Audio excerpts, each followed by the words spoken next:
Have you ever been told to just let it go when you're knee-deep in a problem that feels like emotional quicksand?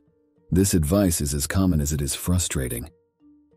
It suggests that the emotional weight you're carrying should be easy to drop. But we know it's not that simple, don't we? Stick around because today we're going to talk about why letting go can sometimes be the worst advice and what empowering questions you can ask yourself to start the healing process. Imagine you're holding a balloon on a windy day. Just let it go, someone says. But what if that balloon is tied to your wrist? Not so easy now, is it? That's the problem with the idea of letting go when it comes to our emotions, our past, or our pains. These experiences are often tied to us in complex ways. The thread may be invisible, but the connection is strong. So why does this advice feel so inadequate? It's because it's not just about releasing a grip. It's about unraveling the knots within us that we've tied around memories, fears, and dreams. Each emotion we experience is a thread in the intricate tapestry of our psyche. Some threads are dark, others vibrant, but all are necessary for the complete picture. When we're told to let go, it's as if we're being asked to pull out these threads haphazardly, risking the unraveling of our inner fabric. Think of the last time you faced heartache or disappointment. The advice to move on doesn't honor the connection you had, nor does it acknowledge the part of your identity that grew from it. Our experiences, especially the painful ones, shape us profoundly, and their imprints don't just fade at command. So what's the alternative to this often misguided advice? It's a path paved with inquisitive self-reflection. Instead of the blunt directive to let go, we explore questions like, what is this experience clinging to within me? It's a question that respects the complexity of your feelings and prompts personal growth. Another question to consider is, how can I honor what I'm feeling?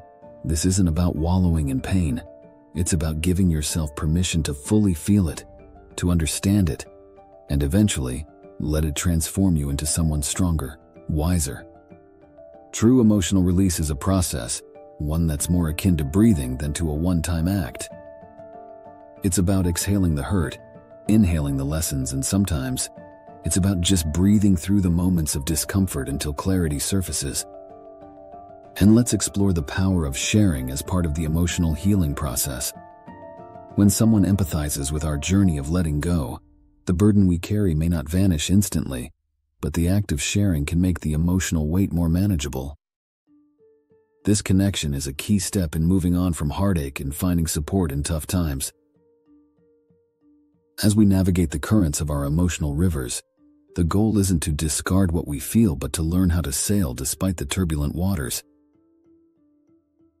It's about steering with intention, not abandoning ship at the first sign of a storm. Active engagement with our challenges crafts a bridge over the quicksand of our problems. Whether it's through therapy, creative expression, or meaningful conversations, movement, both physical and emotional, is essential. So you might wonder, if not letting go, then what? Picture this. You're carrying a backpack filled with rocks, each one a problem, a memory, a heartache. Conventional wisdom says to drop the backpack and march on. But these rocks, they've shaped your strength, your endurance. Instead of dropping them, we're going to examine them, learn their geology, and place them down gently, with understanding and care. It's time to replace the empty mantra of let it go with richer, more meaningful practices. It starts with acknowledgement. Before you can release anything, you need to recognize and validate its existence. Ignoring it won't make it disappear. It'll just bury it under layers of unresolved emotions. Next, question the hold each emotional rock has on you. Why does this matter? The answer isn't always clear or comfortable, but it is always illuminating. Through questioning, we learn not only about our burdens but about our values, our fears, and our deepest desires. Then there's the act of sharing, of storytelling. When we articulate our struggles, they lose some of their power over us. We become the narrators, not just characters in the story of our lives.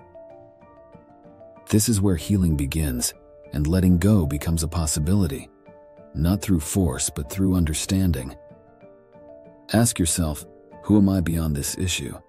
This can be a daunting question, but it's also freeing. It allows you to see yourself in a light unshadowed by the immediate weight of your troubles.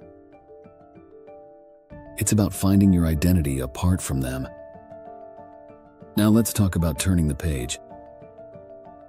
Not ripping it out, but simply turning it.